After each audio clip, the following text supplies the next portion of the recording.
A gigantic Pennsylvania clock made its way to the show. This clock belonged to the guest's great-uncle and has a little backstory to it. When we were children, my sister and I used to go visit, and we used to look at the clock all the time, and we were fascinated by it. And I can remember sitting around and waiting for it to gong. This item has a beautiful Pennsylvania case made of walnut with its contrasting light wood inlay. This is about as expressive as a Pennsylvania federal clock gets, with these sunbursts and all of this inlay. It's fantastic. The dial in this clock isn't the original one made with it, and the door of the clock, one can tell it's been altered to fit a larger face that was originally in there. So you see the width of this door, it would have been a similar width across, all the way across the top, and you can see it's been cut down and reduced to a much smaller element there. Looking at the dial mat, the joint and board used to go straight across, called a marriage. The case dates to about 1795 to 1800, while the dial and movement are probably from the 1820s. As a matter of fact, considering the type of pendulum bob that came with it, this is very typical of English and Scottish clocks. If this tall clock, with a case made of walnut and a typical English pendulum bob, were sold at auction today, it would sell for... At auction, it would probably sell in the vicinity of $6,000 to $7,000 today. That's good to know. The guest's husband got this beautiful acoustic guitar as an heirloom from his father. The Gibson LC guitar is a distinctive guitar with a flashy pearlioid ornamentation on its neck and headstock. This is called a Gibson LC, and when the World's Fair was happening in 1933... A glimpse at this percussive instrument, we can see the number 939, a model made by Gibson for the last time in 1934. This item produces very unique sounds because of the spruce topwood used in its production. The inlays of this guitar is made with the expensive Indian rosewood, unlike the endangered species of Brazilian rosewood or ivory trees. Further glances at the item, we can see a few scratches, which means it has been played many times. A reflection of its good condition, this guitar would accrue auction value of... A price range on this, probably for insurance purposes, is going to be about $4,000 or $5,000. Very good.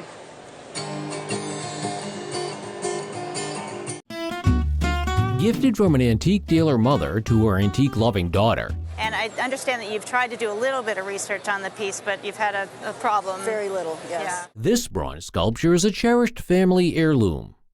The piece originates from Japan during the Meihei Restoration era, around the 1890s. It was created at the Tokyo School, known for its exceptionally talented sculptors and their meticulously detailed work. It's from a school called the Tokyo School, which is really known for its exceptional detail. And you can really see that in her facial expression and also in the baby's facial expression. The sculpture depicts a breastfeeding mother holding her child and sitting on a bench. It has been preserved in very good condition, though a few cracks are present, affecting its value at... The value of this piece at auction would be around $25,000. Oh. Well, that's very nice to know. Exactly, yeah. This necklace was one of the contents of a box of costume jewelry purchased by the guest at a garage sale. I purchased for $15, but this bracelet just didn't fit into my scheme of things. This is a Raymond C. Yard bracelet, made out of gold and English crystals. The renowned jewelry company Raymond C. Yard is known for making custom jewelry for elites of the society. The English crystals are actually quartz, which are carved from the inside to produce the images shown on the front. Fine paintbrushes, some as thin as a human hair, and they'll reverse paint into the cavity that they carved out. The gold is measured to be around 24 carats and bears the inscription of Raymond C. Yard Jewelry Company. Here's the best part for me besides the beauty of the piece. It says Yard. Now that's Raymond C. Yard. Although one of the English crystals shows some water damage after restoration, this fine piece of jewelry should be worth... Would easily be $15,000. Oh my goodness. These simple sets of 8 chairs might appear ordinary, but they are anything but ordinary. The guest who presented them had this set of chairs in her family for a very long time. So we have 8 chairs, and I have no idea Which ones are which? Consisting of 2 sets of 4, the chairs are intricately crafted. 4 of these chairs, closer to the guest, were made in St. Louis in the 1950s. However, the other 4, closer to the appraiser, were made much earlier, circa 1920s to 1930s. Featuring crisp carving and neatly done finishing, these chairs are a real work of art. Upon inspecting the backs of the chairs, we can see that they were made from single pieces of mahogany wood. Piece of mahogany that was this wide. So this is an added board right here. This and this, these 2 sections here and here. Although there are minor variations among the chairs, they are all nicely crafted regardless. At auction, these well-finished dining pieces of furniture would be valued at, I would say that the entire set would sell for between $2,000 and $3,000. Okay. Okay? An unusual item was brought to the show by the guest who inherited it from her late aunt, who bought it at an antique show. All these years, and I decided to strip it down when she passed away. I wanted to see what kind of wood was underneath. This is the head of a carousel figure carved out of wood. It features several different pieces of wood laminated together, and what's really interesting is the detail in the carving, particularly the nice flowing mane. I love the open mouth, and in horse talk, he's short in the tooth, so he's still pretty young. This item also features glass eyes and jewels, indicating it was made during the peak time of production in the Philadelphia area. This piece was carved between the 1890s to 1910s, and as time went by, the quality level of items like these dropped due to the aging of carvers and the difficulty of finding the same level of skill. At auction, this high-quality piece of carving adorned with glass eyes and jewels, appealing to the eye, is worth, we feel very comfortable. This would sell for $2,000 or $3,000, without a doubt. Oh. Without a doubt. Oh, well, This Cartier lion brooch from around 1960 is a remarkable piece of jewelry that exemplifies Cartier's exceptional craftsmanship and luxurious design. This brooch features a majestic lion, meticulously crafted from yellow gold. The lion's mane is intricately detailed, showcasing a combination of polished and textured finishes that brings the figure to life. The nose of the lion is set with one solid emerald, which adds a striking contrast and a touch of vivid color. Given that this brooch represents the artistry and elegance that Cartier is known for, it's valued at, Today, if you had to buy it at auction, you'd be raising your hand upwards of $6,000. Oh, my Lord. That's right. The guest shared a fascinating story behind this item she inherited from her grandmother. To collect knickknacks and breakables. And so as a child, I remember we weren't allowed to go in the living room, and on a special occasion, we could go in there and look. This is a Handel lamp, with its shade crafted by Philip Handel, known as the master of lamps and the owner of the Handel Company in Connecticut. This 19th century lamp appears to be all legitimate and not a fake, featuring a nice base which is above average. Above average is patinated metal in low relief of a wooded scene, and it works so well with this interior painted shade. The base is also formed in a mold with a chipped ice finish, having an impression of the name Handel.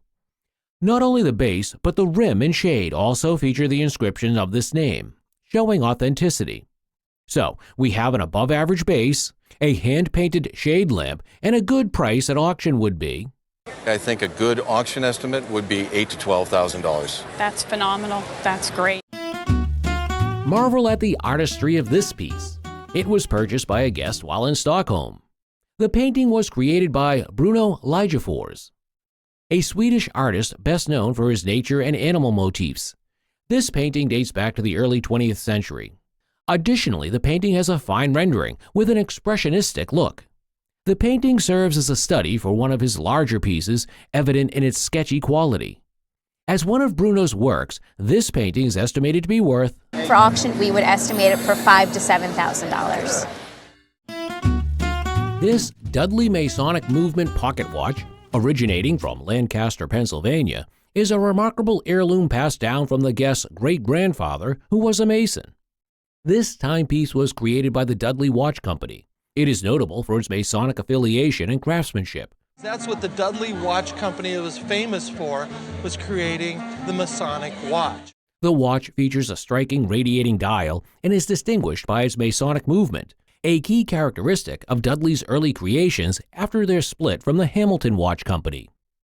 In exceptional condition and housed in its original Keystone box, this first edition watch is highly coveted by collectors, with an auction value of probably find its way in the range of about $6,000. Terrific. Great. Thank you. This appliqued Masonic quilt is a family heirloom created by the guest's great-great-grandmother right after the Civil War. She had some connection with the Masons. What was her connection there? Her husband was a Mason. This quilt holds not only sentimental value, but also historical significance. The guest's great-great-grandmother crafted it using Masonic information provided by her husband to protect her home during General Sherman's march through Orangeburg. The quilt is a visually striking piece, incorporating numerous Masonic symbols. The Masons have been intertwined with American history since the beginning of America. Graphics are wonderfully executed, making the quilt both unique and aesthetically pleasing. Its excellent condition suggests it has never been washed, retaining much of its original sheen and cleanliness. Historical context, Masonic connections, and pristine condition. This quilt would auction for In the auction market, it would probably sell for somewhere between $6,000 and $8,000. Oh, okay. Only a few people in the world could afford a watch of this magnificence. This unusual watch was made by Patek Philippe, which is arguably the world's most luxurious watchmaker. Patek Philippe is the preeminent watchmaker in the world. The first noticeable feature is how huge the watch is. For a watch made in the early 20th century, it has aged well and maintained top-notch quality. The Fog, on the other hand, is made from rare quality 18-karat gold to enhance its appeal. Given this watch and fig combo were made by Patek, their values at the auction market would be So combined total, you have about $45,000 that your dad purchased from his colleague. Absolutely awesome. Although today's item is a photograph, it serves an important purpose. The president's going to take his oath on the plane, and you're going to have to service the wires with the photograph. Because it contains signed photos of John Kennedy and also another of Lyndon Johnson, who were iconic Americans and past presidents. Caption that I wrote myself in Dallas, I included my name as the photographer. Possession of these pictures serves as one of the highest forms of patriotism because they offer a personal view into the lives of past world leaders. Despite the people in these pictures, the real value in the photographs is in the signatures, which serve as a seal of approval. Since they were signed by past presidents of the United States, the photos would auction today at So together, I would put the value for insurance at $75,000. Okay. It's not every day you see someone delighted to own a collection of walking sticks, but that's what makes today's guest so special. These canes are one of a kind because they have special engravings on them. They're also finely made, which suggests the expertise Robert H. Craig, and it's dated 1881. Correct. And sheer amount of work put into them, making them a work of art. The canes represent the peak of American folk art creativity. The symbols and the animals on here are really extraordinary. They also convey originality and longevity, as they have lasted a while. These canes, because of their history, would retail at an auction value of I'm going to place a retail value on it somewhere in the $20,000 to $25,000 range. Hoorah! Wow, I wasn't expecting that at all. A Herman Miller Company furniture piece was presented today. The guest bought it from a neighbor to suit his new house at the time. The house was designed by George Nelson in 1946 for Hugh Dupree, so we thought George Nelson furniture would be great in this house. This is a chest of drawers designed in 1946 by was in production for at least 10 years, available for purchase right up until about 1958, 1959. It was a really versatile series of pieces. George Nelson for Herman Miller, an American industrial designer and the lead designer for the Herman Miller Furniture Company. The chest features drawers that can vary in size, offering both smaller and larger options. It could also be ordered with legs or brushed chrome legs, a new concept in furnishings after the Second World War. This piece, typical of post-war furniture, was ideal for smaller households. Featuring aluminum handles and Primavera wood, This piece of furniture, complete with a Herman Miller decal and varying drawers, would cost Retail value would be in the neighborhood of $1,200 to $1,500. Okay, great, thanks. The guest presents a masterful painting by A. Mollica, a painter in Naples from April 1888. This quality Neapolitan painting has a 19th century Victorian frame that makes it even more appealing. Achille Mollica is the full name of the painter, and he lived in Naples all his life. However, this beautiful piece has been exhibited in Turin, Rome, and also in London. The painting features a snapshot of a passing moment between a man and a woman, with the lecherous look of the man and the demure expression of the lady. Although Naples is a small country in Europe, the Neapolitans are known to be proud of their arts. There is a huge market for Neapolitan art. If this piece came out for auction, it could be worth, I think if it came up for auction, it could make between £5,000 and £7,000. That's lovely. It's not often we see pieces as glaring and captivating as this Jack B. Yeats drawings, acquired by this guest during a trip to Dublin in 1970. They represent a significant part of the artist's early work as an illustrator. And the first Irish artist to ever sell for more than $1 million at auction. These pieces are particularly scarce, and Jack B. Yeats was regarded as the most important Irish artist of the 20th century. Jack's early works in pen and ink demonstrate a bold graphic style. His illustrations capture his vision and are infused with a strong sense of the subject matter, ranging from Irish life and countrysides to circuses and Celtic mythology. These drawings include a variety of scenes, with one dated 1900, showcasing the bustling activity at a fair. This particular piece stands out for its lively depiction and humorous detail. At this fair, there's games and prizes, but I really like this sign back here that says, every time you kick the ball through. In today's market, Jack B. Yeats' works remain highly respected among art enthusiasts and would fetch, You might pay about $20,000 each for the two on the end, and maybe as much as $25,000 for the one in the center. Ooh, gosh, I'm amazed. I'm amazed. original art from an original calendar. Well, I got the calendar piece first at a flea market. I'm also a collector. I have quite a few prints. When you hear a quote such as this, it can only mean a painting drawn by Bessie Gutman. Bessie was known to make a lot of paintings depicting children. This, nevertheless, not being too difficult, is even more appealing to the viewer. She used her own children, so they're very lifelike in the way they look, and they were very appealing. Most of her famous work were baby prints, but this is even more special because it was painted on an oil canvas. This is a perfect depiction of early illustrated paintings. Bessie was known to be a famous painter, and so this painting today would auction at, I would put a value of this of around $30,000 to $40,000. You're kidding. We are presented with a beautiful glass vase on today's show, which the guest's mother bought in the mid-1970s in north central Indiana. This is a 20th century fire-polished piece made out of glass by Émile Gallet, a French artist and designer known for his expertise and innovations using glass. Was one of the people that created the standard for French art glass, especially cameo glass. This vase with cameo glass was nicely done in a green color, and it also has a signature of the artist, which indicates authenticity. Featuring a beautiful floral design without any damage seen, this big piece of vase with a nice palette and interior color at auction would go for, I would say probably $3,000 to $5,000 at auction. Wonderful. At auction, yeah. Wonderful. Looking at this table would make you think it's any normal tea table, but it's a rare tea table created by cabinet maker Olafile Chapin. He's become very well known to all of us because he actually had an apprenticeship in Enfield, Connecticut. He was famous in the 18th century for his style of furniture making, which was of Philadelphia character. This tea table is made from cherry wood and is distinctive to show how unique it is.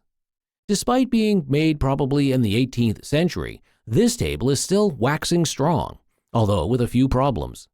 At auction, given its solid nature, this table would auction at Would be $15,000 to $20,000. You're kidding me. Not at all. That's amazing.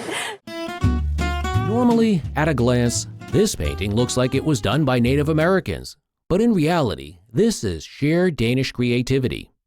The painting was drawn by Olaf Whitgurst, a Danish painter who was popular in the U.S. in the 20th century. He was born in Denmark in the late 19th century, and in 1918 he moved to the United States. The majority of his paintings featured cowboy or western scenes, Scenes of the Old West. but this particular one is as unique as it is appealing. This painting was done on oil canvas, which elevates its appeal. At auction, with the painting's crisp appeal and finish, it would auction at I would estimate the painting at between $20,000 and $30,000. Wow. The guest brought her anniversary present gifted to her by her husband. This is a bracelet made by Worldly Allsop and Bliss, And we know that because it's signed with the WAB mark. a company founded in Newmarket that did manufacturing for Tiffany & Company. This is a 14-karat gold bracelet featuring very beautiful natural blue zircons. Made in 1945, this fleur-de-lis bracelet features lovely designs and a style somewhat irrelevant for today. Although this was made in the mid-20th century, it's still seen in perfect condition. A pure 14-karat gold bracelet with beautiful zircons and no blemishes at auction today would be worth I'd likely give it a value in the neighborhood of $1,200 to $1,800. Wow. From the tranquil and unspoiled beauty of 19th century rural Scotland emerges a terrific painting by Alexander Francis Tate. He was a 19th century Scottish painter known for his detailed and realistic depictions of rural life and landscapes. His painting from around 1865 showcases a serene and picturesque scene typical of the Scottish countryside. As seen, this piece is wonderfully detailed and delineated with figures of chicks. The little story going on in this piece is the chicks are going after a poor little bug. Interestingly, Tate's works often feature meticulous attention to detail, capturing the textures of natural elements and the daily activities of rural inhabitants. Nevertheless, how much do you think Tate's painting would sell for? A breathtaking view of Chicago and its architecture is captured in this print. The guest bought a painting from a Goodwill store and discovered this print underneath it. This woodcut print was made in the 1960s by Charles Terzak, an American artist known for his modernistic woodblock prints. And by the 1920s, he was busy making views of Chicago, none quite as memorable as this one. Titled The North Entrance, this print on paper features a stunning aerial view of Michigan Avenue and its beautiful skyscrapers. Despite some glue damage and light staining affecting its condition, The original color of the paper is more this lighter strip here. Oh, really? And this yellowing has occurred over time. Which is part of that. as a result of sunlight hitting the paper. in this case, this print of Chicago featuring an intriguing view would sell for At auction, you're looking at about $2,000 to $3,000. Really? This magnificent piece would be the center of attraction in any space. It is a Cord L29 model, a highly detailed and historically significant piece. This model was a gift from Eric Loban Cord to Lou Manning, the guest's grandfather, in 1931. They were partners, business partners, and they together purchased a defunct automobile company called Auburn Automobile Manufacturing in Auburn, Indiana. The Cord L29 model is a front-wheel drive car, known for its speed and pioneering design. This particular model is not just any replica, but an intricately crafted representation made by the Elgin Watch Company. Now, as I understand it, the first one made is absolutely pristine. It's in a case in the Cord Museum with plates identifying it as being owned of Mr. Cord. This model features remarkable details such as a fully functioning rumble seat with upholstery, a machined aluminum dashboard with appropriate dials, operational doors with handles and latches, and windows that open. Additional features include side-mount spare tires and a luggage rack. These features make this original Auburn car desirable to collectors, and coupled with its exceptional craftsmanship, would sell for This, I think, easily $25,000. We are presented with a beautiful piece of pottery. This item was made in 1910 by William Moorcroft. an English potter who founded the Moorcroft pottery business. This piece of pottery has a moonlit blue line which boasts of a deep blue ground adorned with stylized trees, featuring rounded branches in light blue and green with gold accents. Also, it has a William Moorcroft mark, which indicates its authenticity. And fascinatingly, this piece was retailed by Tiffany, the company known for their expertise in jewelry. We are left to wonder how much this piece of pottery, adorned with a design of a moonlit blue line, will sell for. That is so neat. Wow. A painting by William Dunton, depicting the famous hunter Ben Lilly, was brought in. This incredible artwork is titled Portrait Sketch of Lilly, Big Game Hunter and Scout, aged 70 years. Bought by the guest's grandfather in the 1930s after their father's memorial. Its back features an inscription and a label from a Cincinnati frame shop, providing insight into its history. This painting dates to around 1925 or 1926, based on Lilly's age and the timeline of Dunton's permanent move to Taos, New Mexico, in 1915. Painting, though small at 7.5 by 5 inches, showcases Dunton's signature, use of vibrant color and intense brushwork, giving it a three-dimensional quality. It's a little oil on canvas. It has the things we want from Dunton. William Dunton's painting has auction value, estimated conservatively at auction today, conservatively, I would say it's worth about $12,000 to $18,000. Okay. Wow. A piece of Olympic history was presented on the show.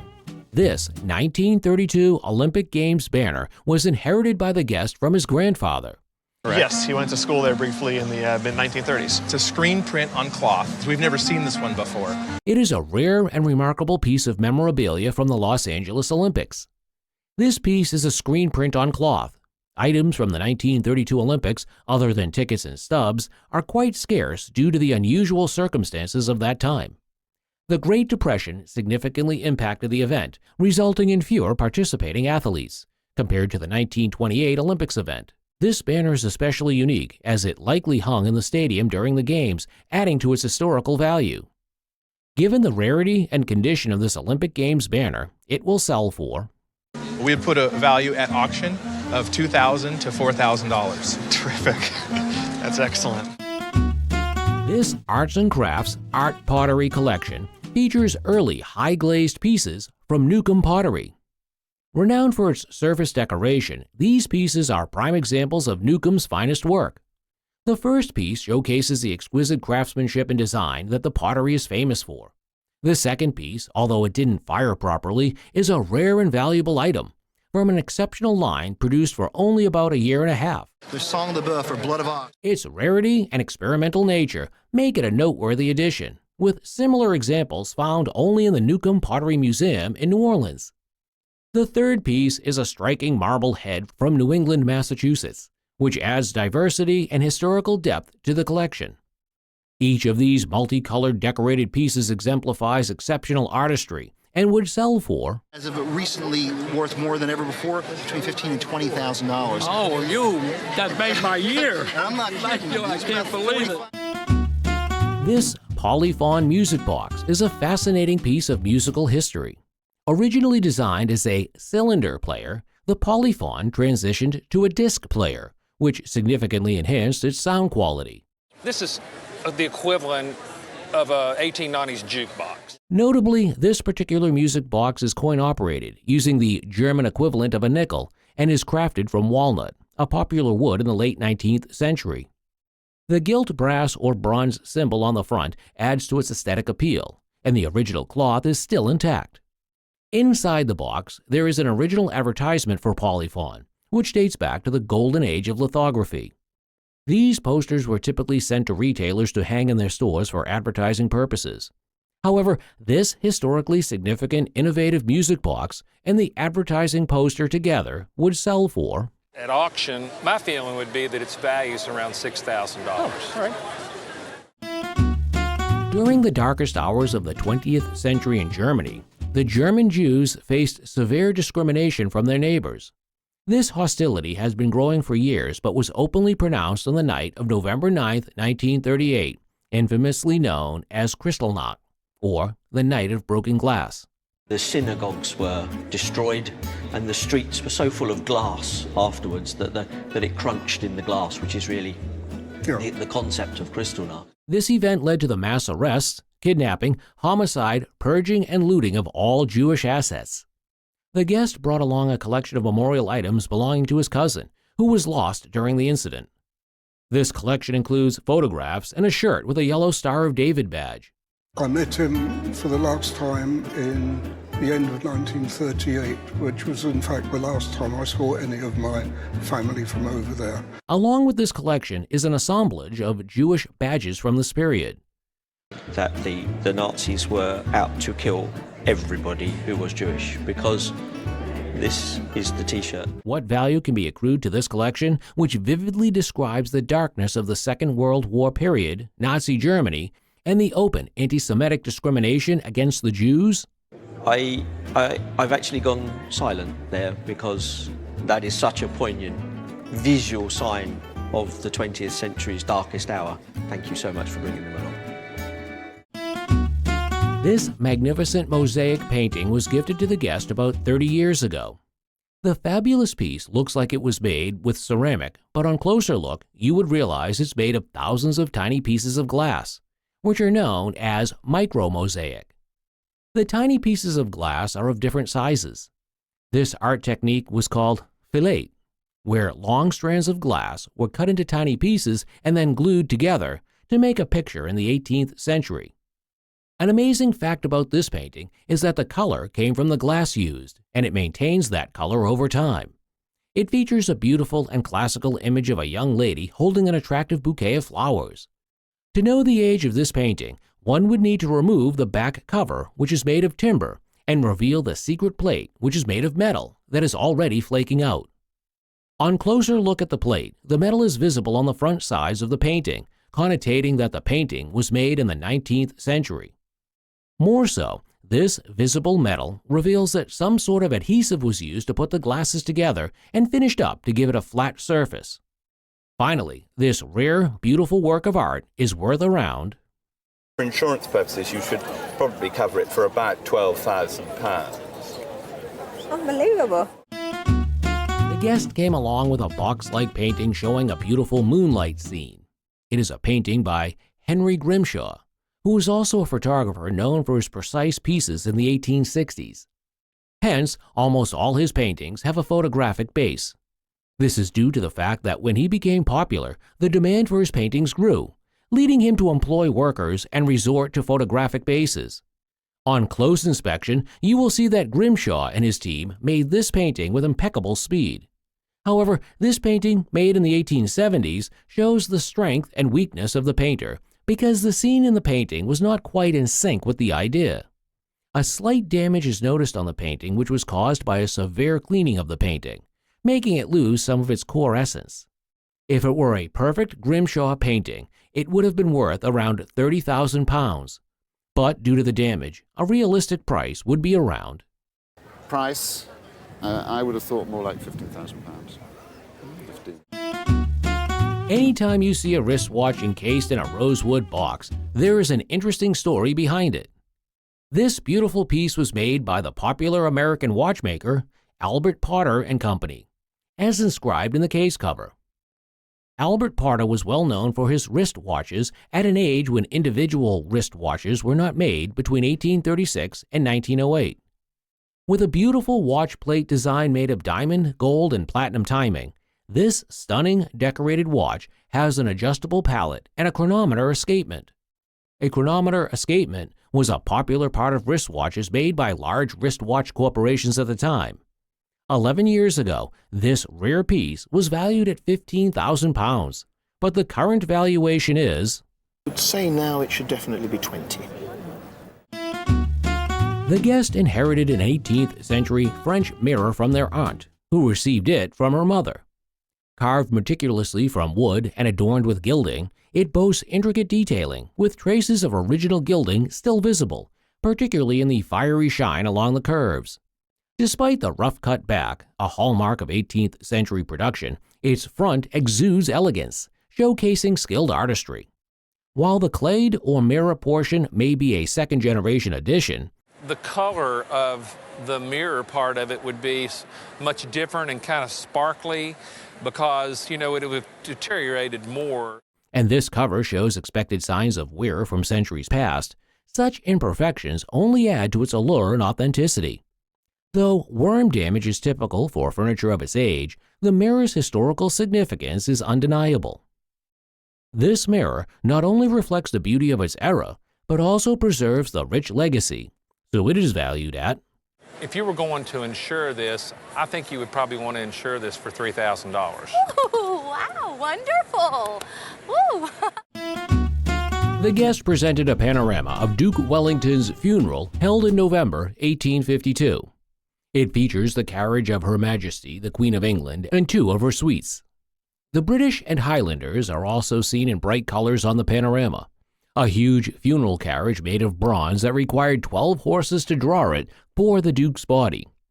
History has it that the carriage could not pass through the gate of St. Paul's Cathedral because it was too heavy. The guest got the panorama from her grandfather, who got it from his own father a year after the panorama was made. The receipt attached to this panorama is a beautiful writing from the creator of the piece called Archiman. And also, a note scribbled by the grandfather of the current owner made it all the more appealing. This once colorful piece, stretching about 10 feet long, needs repair as it has lost some of its color over the years. However, even in its present state, this magnificent piece is still worth around. It's probably about £1,500 to £2,000, but it is magnificent. Thank you so much. Thank you. The guest brought in a rare kind of table on 4 incredible legs that should only be found in a museum. Each leg of this English table has a magnificent curve and paper scroll-like pattern, and a pendulum that tapers down like drops of water.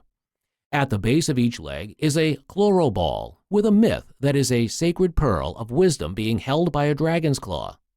In the 1920s, this was a popular furniture loved by everyone and was imitated to make plain furniture. So instead of the conventional 2 legs or 4 plain legs, this masterpiece has 4 carved legs attached to it. This strong table was an occasional piece of furniture for big events, mostly used for games and taking tea. Furthermore, the table features an extension which, when opened, turns it to a center table. Although this piece is from 1755 to 1760, in today's market it would be worth around. Today's market, a modest insurance valuation would be $15,000. Yeah. Really? Yeah. Yes. A handsome federal card table, likely dating back to around 1810, has been cherished in the guest's family for generations, originating from Stoneham, Massachusetts. Crafted with oak secondary wood, exhibits quirky characteristics typical of southeastern Massachusetts furniture. Typical of formal federal pieces from the early 19th century, they used mahogany. Despite its unusual oak construction and naive inlay, the piece evokes charm and functionality, reminiscent of Boston-made counterparts of the period. If this table were actually made in Boston, it would have had much finer inlay. It features a demi-lume shape with Hepplewhite-style tapered legs and coffin feet, adorned with barber pole inlay and floral designs. The inside boasts a rare interior inlay, adding to its uniqueness. Despite its quirks, this table embodies early 19th century federal style and could fetch. This is something that in a retail market, I would easily see a $6,000 to $9,000 price on this. A guest brought in a Walter Johnson signed baseball, which he received from a friend named Big Dick, a toy salesman. What attracted you to this ball? I think the age. Walter Johnson, known as the Big Train, was a legendary pitcher for the Washington Senators from 1907 to 1927. Renowned for his blazing fastball, Johnson had an illustrious career, including 10 20-win seasons, 110 shutouts, and over 500 complete games. He led the Senators to a World Series victory in 1924 and is the second winningest pitcher in history, following Cy Young. Walter Johnson's signed baseballs are rare due to his lesser fame compared to Ruth and his early death in 1946. This particular ball, in its original box, is in exceptional condition, rating at least a 9 out of 10. While similar balls typically sell for less, this one is estimated to be worth between, at auction, You've got to insure it for at least $150,000. Okay? It is the best Walter Johnson signed baseball. When it comes to preserving cherished memories, the guest's great-great-grandmother's unique approach left behind a legacy of sentimental treasures. It was put together by my great-great-grandmother. Judging by some of the dates on the coins, they range from 1880 to 1890. This piece of memory art, crafted during the late 19th century, stands as a testament to her ingenuity and sentimentality. Comprised of items from her lifetime, it holds a miniature carved Bible atop, symbolizing faith and tradition. Descending, one finds an array of marbles and coins from the era, along with valuables like a gold bracelet and even teeth, each item a fragment of her rich life story. Despite its undeniable sentimental value, this piece of memory art remains in impeccable condition, narrating the life of its creator. Drawers are cleaned out and little pieces of memories are found. They use those pieces to construct a piece of artwork as a memory of that person. While its sentimental worth is immeasurable, its monetary value is estimated at between $4,000 and $6,000. Wow, that's quite a bit. It is. It is. Really? They're just great. Really? Oh. Folk art puppets and their accessories offer a captivating glimpse into global culture expression. They were purchased around 1975 from a quaint antique shop nestled near Gettysburg, Pennsylvania. One of the items bears the signature E.Z. Allen. He's the maker. E.Z. Allen is a talented artist known for his exceptional work in folk art, particularly in the realm of puppetry and puppet accessories. His creations vividly tell cultural stories through intricate craftsmanship. Their expressions are quite potent, some even bordering on unsettling. Their greatness as sculpture and folk art is in the beautifully articulated features and captivating old surface and color. Each element of his productions enhances the storytelling experience. Amongst the array of folk art puppets and accessories, the appraiser valued the item $10,000 to $15,000 anyway. Really? They're just great. Really? Oh. We have an incredible depiction of Chinese trade with the West. The guest's great-grandfather served on the Portsmouth in 1856, where he acquired these pieces and passed them down. 1856. Okay. He served 38 years in the Navy. And he was in Asia and the China trade, basically. All over. Among these paintings is a depiction of the Pearl River outside Canton and the abandoned Dutch folly forts used in the 17th century to maintain the Dutch trade monopoly. We also have a depiction of the Whampoa Reach, showing ships with American flags. Additionally, there is the depiction of the city of Macau, a colony of the Portuguese who were among the first traders in Asia, with European-like architecture. Lastly, there is a depiction of the city of Hong Kong, with the United States flag on a hill. These original paintings date back to the mid-19th century, and although in poor condition, are expected to sell at auction for about The whole group would bring between $12,000 and $18,000. Jeez. The guest inherited this piece from her grandmother. And I always told her how much I loved it, and she promised me I could have it. And so when she passed away, it became mine, and it now hangs in my living room. This oil painting on canvas was created by Mary Elizabeth Price. She was an American Impressionist painter best known for her floral-style paintings, which often use gold and silver leaf. The guest's grandmother was a student of the artist, which is likely how she acquired the piece.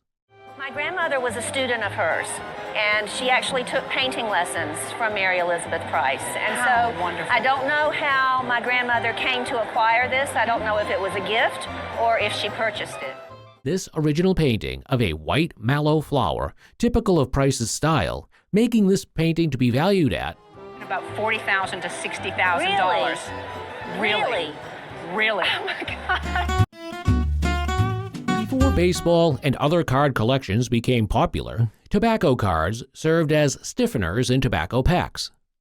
This guest's father inherited these cards from his mother. Grandmother died. My father was cleaning out his bedroom, and in his closet in his bedroom, he found the box with some other assorted things. When he opened up the box, he saw all of these cards in there.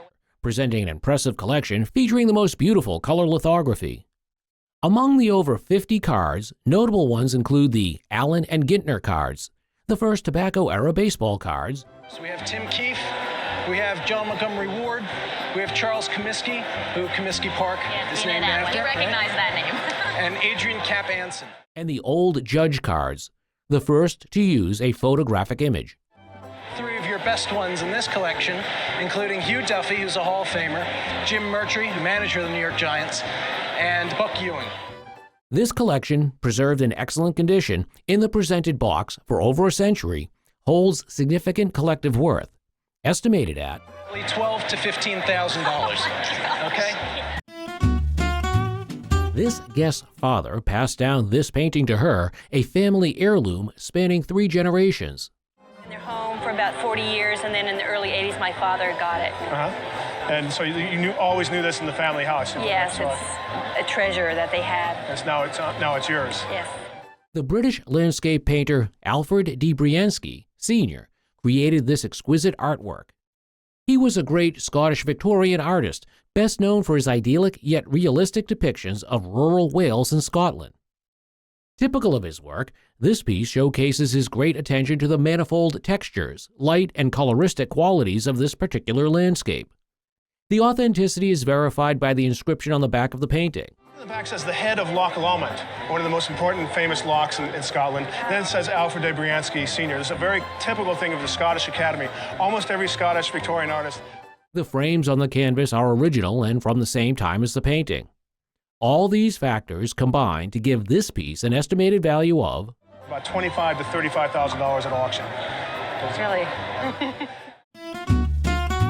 I had no idea it'd be that much. Yes, without hesitation. Our guest inherited this item from her aunt, who willed it to her to prevent her brothers from fighting over it. The item is a German sterling silver standing knight.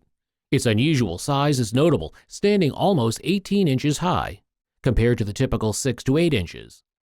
The knight features a beautifully carved ivory face with a handlebar mustache. The quality and detail of the silverwork are exceptional. In a well-advertised auction, this piece is estimated to be valued at $12,000 and $15,000. I had no idea it'd be that much. Yes, without hesitation. This appraisal highlights the extraordinary craftsmanship and rarity of the German sterling silver standing knight. This pencil portrait was showcased by a guest depicting the guest's mother-in-law, whose grandfather was the former mayor of Salt Lake City. The mayor was a very close friend of the artist behind the portrait, Mayoni Young. Young, an American social realist sculptor and artist, is renowned for his work. Who is primarily thought of as a sculptor is Mahanri McIntosh Young. Included in the portrait is a personal note from Young to the guest's mother-in-law, along with his signature and the visible date. Additionally, there's a photograph featuring the mayor of Salt Lake City and Mayonri Young. The works of Mayonri Young are highly sought after in the market, and given its terrific condition, this piece would auction for around $1,200. Wow. Okay. These manuscripts dating back to the 19th century hold significant historical value. Our guest's parents acquired this piece in the early 1970s. When we moved to our home back in the early 70s, bought this. I don't know exactly where they bought it. When my parents got divorced, my father took it. It comprises a correspondence between the esteemed American hero Abraham Lincoln and the collector of customs, William Brooke Thomas. Lincoln, renowned as the 16th President of the United States, is celebrated for his noble deeds, including the abolition of slavery through the 13th Amendment to the United States Constitution, and his leadership during the American Civil War. The letter was penned with the aim of securing a position for one Mr. Van Allen. So we know he was in D.C., he was looking at his correspondence, he was writing letters. I wish I could tell you whether Mr. Van Allen, who was the subject of this recommendation, got a job. I cannot find anything of Mr. Van Allen. And was addressed to the Secretary of the Treasury, Salmon Chase. These century-old manuscripts have been impeccably preserved, and given its significance as a document signed by a national hero, its estimated value is approximately $8,000 to $10,000. So definitely worth getting it conserved so that you can keep it and pass it along to. The guest discovered these beautiful silver spoons buried in a drawer at her mother's house. Her mother gave them to her after she expressed how beautiful they were. The guest's grandmother purchased them at an estate sale in the early 1950s. These silver spoons, a pair of servers, a large server spoon, and a smaller spoon are all made by the company of George Jensen, a famous Danish silversmith and jeweler. The spoons feature the renowned blossom pattern, designed by Jensen in 1919. The pieces date back to the first half of the 1920s, adding to their value. If these items were to go to auction today, they could be worth $800 and maybe as much as $1,200 for the 4 pieces. Really nice. Might look just like any other rug, but in actual fact, it's a Chinese silk rug. The number of knots per square inch on this rug is roughly 500, and the rug was woven circa 1980. Although this rug is Chinese-made, the designs on it are Iranian-inspired, and as such, it was woven in the Qum style, which is a certain type of Persian rug. This rug was meticulously handcrafted and is good size for a rug. A rug of this quality, made by hand with the knots per square inch it has, at retail, would sell for $17,500 in the retail shop. Okay. All right, so thank you so much for bringing it in. Thank you. Wow. Go, Grandma. She had beautiful taste. Go, Grandma. A piece of sheer elegance is what this jewelry collection is, and it was passed down to the guest by her grandmother. Each piece is meticulously crafted, combining the warm, rich tones of gold with the cool, lustrous finish of platinum. These were all made in America because they've all got 14 karat, in fact, is inscribed on this bangle. Right. The diamonds, expertly cut and set, add dazzling brilliance and fire to its unique feature. However, these precious metals result in stunning pieces that captivate, and at auction would sell. Collectively, we're looking at about £15,000. Wow. Go, Grandma. She had beautiful taste. Go, Grandma. Today's piece is a print that was made about a certain famous British explorer of the 1700s, and is a print of the death of the aforementioned famous British explorer, James Cook. Cook was a British cartographer and naval officer famous for his 3 voyages between 1768 and 1779 in the Pacific Ocean. And this print was done by a British artist who accompanied Cook on his 3rd Pacific expedition, John Webber. This print is a scene of Cook's death, which happened in Hawaii while a brawl occurred over issues with boats. He himself published this print. This is his own separately issued print. This print is actually very rare, and as such would be worth $6,500 to $7,000 on it. Today's piece is a relic from the Spanish-American War. It's a canteen that had belonged to a soldier from that war. The piece was actually made in Cuba and was crafted by a sergeant called William Satterfield, who was a sergeant in this Illinois unit. This piece is a wonderfully crafted item with wonderful designs made on it. American eagle on this side with the American and Cuban flag, and then crossed arms here, a wall tent. I love the bugle and the tune. It's even more astonishing as this piece is the first bamboo canteen ever seen on the show. A unique canteen with marvelous design sets on it at auction would be valued at $1,500 and $2,500. Wow. We were thinking a couple $100, so. Francis Summer, a highly talented clockmaker, crafted this amazing item in Charleston in the 1870s. This is an astronomical regulator clock, which the guest, a clock collector, bought for $2,500 after conducting some research. These types of clocks were made to keep precise time and were often unique, one-off creations. So when this clock was made in the 1870s, it was probably made more as a watchmaker's clock than a railroad timepiece. Interestingly, this clock is referred to as the gas pump because it resembles one. Due to its accuracy, it became a time standard. Owing to its technical complexity, this type of clock would fetch a high price of $10,000 to $15,000 with the hope that it would bring more than that. Our guest's late husband, a graphic artist, treasured this poster, one of the many he collected. The poster, featuring Barnum's famous circus, is particularly interesting due to its local significance and dramatic headline. Our guest explains that Jumbo the elephant was killed in 1885 and So Barnum had to do something to rescue the circus, and he came up with this story that Jumbo had sacrificed himself and thrown this elephant out of the way of the oncoming train. the appraiser admires the headline and shares a personal fondness for clown imagery. P.T. Barnum was a master advertiser, and early circus posters are pivotal in the history of American advertising. The poster was printed by the Strobridge Company, renowned for their high-quality lithography in the late 19th century. Although undated, the poster likely dates to the early 1890s, slightly after Jumbo's death. The headline and vibrant illustrations would have drawn crowds to the circus, depicting the elephant's playful antics. Unlike more common circus posters from the 1830s and 1840s, this poster is valued at $2,000 and $3,000, and it's in very good condition too. The colors are still bright, so it wouldn't surprise me if it would sell closer to the high end of that rather than the low end. Great, my husband would be very pleased. The guest acquired this artifact for approximately $100. It is an Art Deco compact of French origin, crafted during the early 20th century, showcasing exquisite artistry. The design on the case includes a captivating Chinese motif on the front against a lacquered background. It also features inlaid mother-of-pearl and gold urns meticulously enameled. The interior is crafted from French sterling silver with a delicate gold wash. While certain parts of the artifact have sustained damage, a bit of refurbishment could easily restore its former glory, with its worth evaluated at In the $800 to $1,200 range. Oh, great. That's good news. Thank you. I appreciate that. inherited from her grandfather, who was a broker. This ticker tape was made by Thomas Edison, an American inventor and businessman. This was really Edison's very first commercial success in making a machine.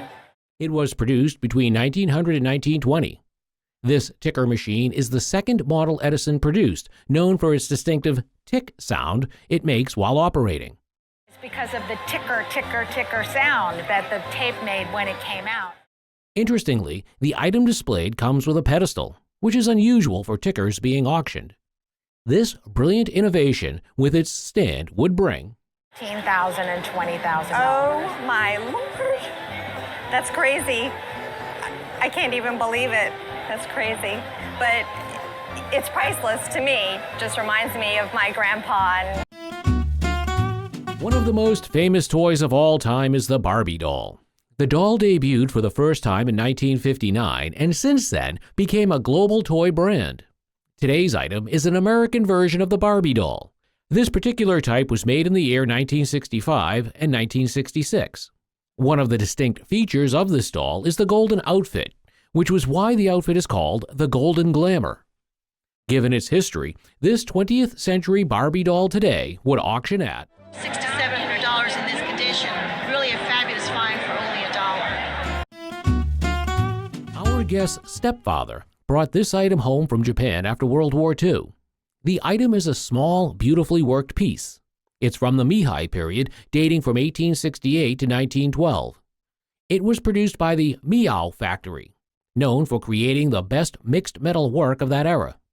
At auction, this piece would carry a pre-sale estimate of $2,000 to $3,000. That's great. Yeah.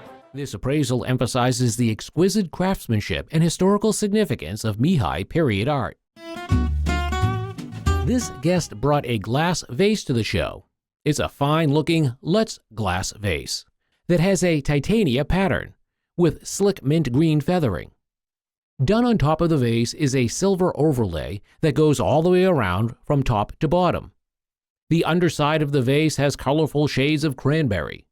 This vase is still in excellent condition, and with designs on it would be worth Easily sell for about $5,000. Wow, that's terrific.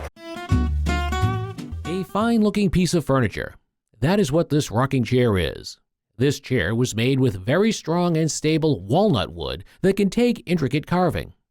Although we do not know the artist who made this piece, it's evident that they made it in their own style without implementing the styles of woodworking greats.